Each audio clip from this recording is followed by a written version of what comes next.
জিকিরের শব্দ চারটা। জিকিরের শব্দ কয়টা? চারটা। সুবহানাল্লাহ, আলহামদুলিল্লাহ, ওয়ালা ইলাহা ইল্লাল্লাহু, আল্লাহু আকবার। এই চারটা শব্দ ছাড়া যত প্রকার জিকির আমাদের দেশে আছে সব মানুষের বানানো। বসেন বসেন, বসে যান, জিকির আছে না নাই? তাহিরি সাহেব জিকির করে। এরপরে আপনার আল্লাহ হু, আল্লাহ হু, এরকম আছে না নাই? ওই যে আটরশি জিকির আছে না, শুধু হু হু হু, এই জিকির আছে না? এগুলা কি জিকির নাকি শয়তানি?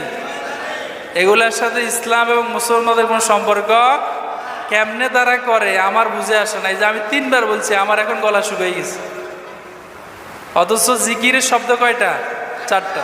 সুবহানাল্লাহ, আলহামদুলিল্লাহ, ওয়ালা ইলাহা ইল্লাল্লাহু, আল্লাহু আকবার।